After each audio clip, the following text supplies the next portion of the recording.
Hello, I'm walking you through the question 2 again. I have realized that the video from the class, when I was looking at it, I realized that the somehow the pictures did not come. The video really did not show, so the screen was not showing. And so I have decided I'm going through the question 2 again for you, and I hope, guys, that you sit down and work through this question again. All right. So Brady Company is in financial difficulties. We know the figures, so I'm not going to spend too much time going through. And so we have the statement of financial position, stated capital, income surplus, loan from Adom, plant and equipment, inventories and contract, receivables, and taxation due, sundry. Okay. The bank is aware that Brady had been operating profitably, but the financial difficulties have been precipitated by the insolvency of a major customer. From discussions with the company's directors, the bank expects that the contracts in progress included in the statement of financial position of 50,000 would be worthless. So let's start from here. 50,000 of the inventory contract in progress, and then 41,000 of the receivables will be bad. Unfortunately, the bank's overdraft was secured on the contract, so the bank is now in the position of an unsecured lender. Preferential payments 9,000, and taxation is 15,000. So it's in the financial statement. You can look it up. So the remaining liabilities are unsecured. All this information very important for you. Let's look at the requirements.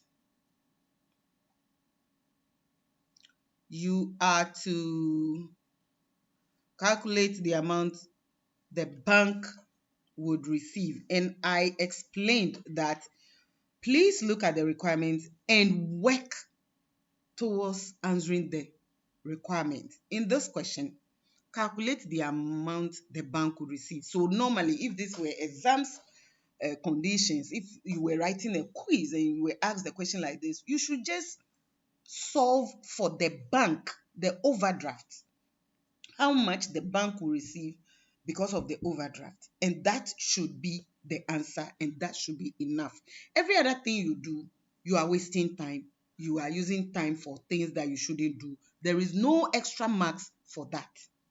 But when you are learning, here we are learning. So don't limit yourself to the bank. Look at what the other creditors will receive, the payable and the loan. So that then you are learning everything. Just in case you are asked for everything or you are asked for another of the creditors instead of the bank. That's how you learn. But when you go into exam, when you go to write your quizzes, you must answer the requirement you have been given, because there you are working with time. That is an advice. Okay. So that's the first requirement, to calculate what bank will receive if they go on liquidation, and then B, to look at the second proposal, and C, the third proposal. Right. Now let's go through the liquidation process. In the liquidation, immediate liquidation of the company. In these circumstances, inventories will realize only one. Please, I corrected this in class. It is 80, not 180. 80,000, and I asked you to correct it. It is 80,000, and the sale value of the equipment will be negligible. So here you are being told that you will not get anything if you sold the equipment, but you also have to look out for the day the equipment is actually sold for a value. Then the debt will be realized in full, apart from the bad debt previously mentioned. So this is why when you take the receivable figure, you take out the bad debt, and then that is the amount that is realized. It is realized in full apart from the bad debt. Take out the bad debt, and that is what they will receive if they sell it. So in that regard, under proposal one, which is immediate liquidation, you have to calculate as follows. So with the proposal one, immediate liquidation, they will get 80,000. This is where we did the correction. It is 80,000. 80,000 from the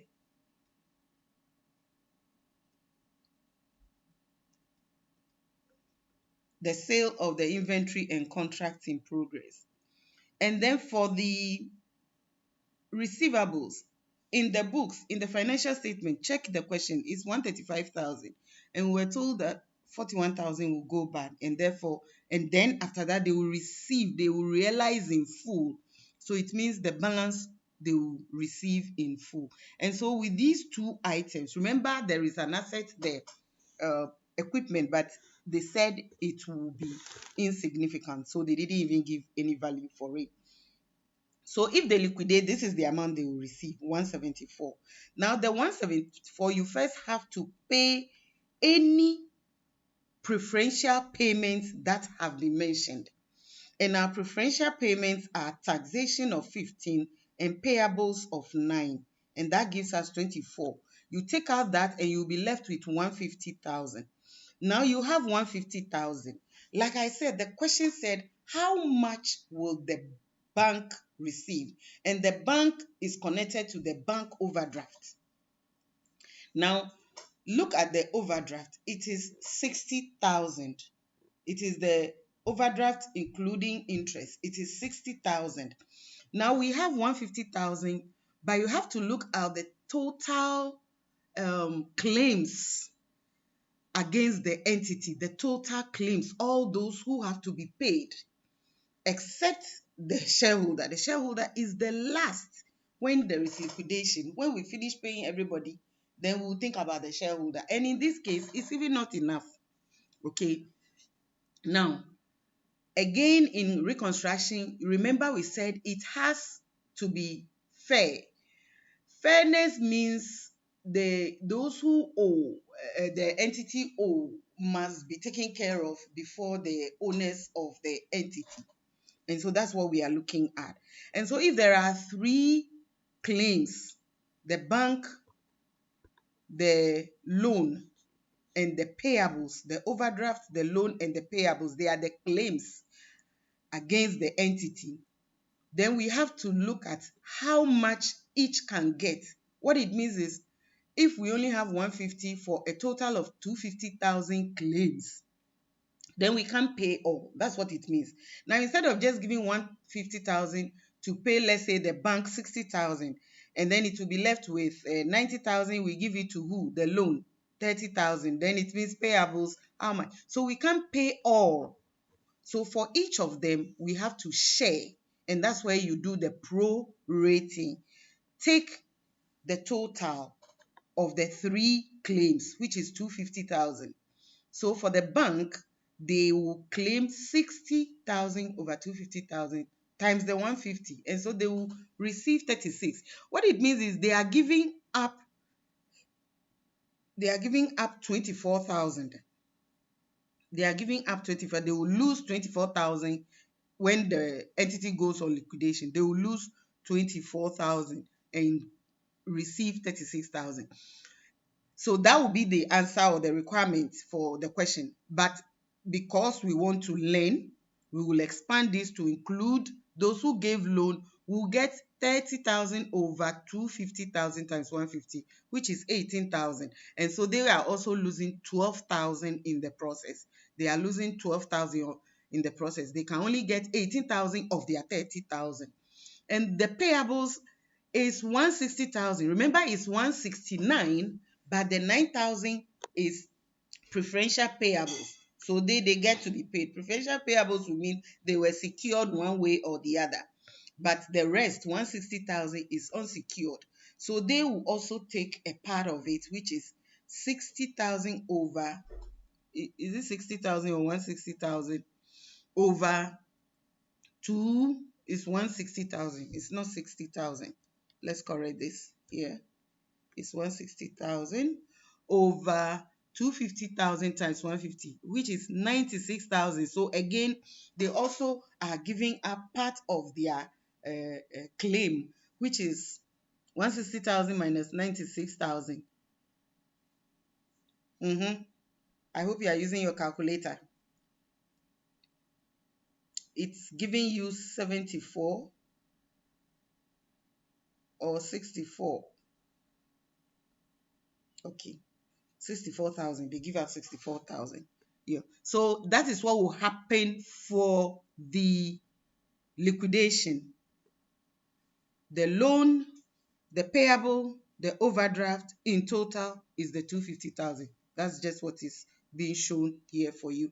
The loan is 30,000, the payable is 160, the overdraft. So the total claim is 250,000, and that's what we use to share the 150 pro rata. Pro rata. So that is it for the liquidation proposal 1. All right. I'll come back with the rest. I want to keep it short so that you watch again and again. Thank you.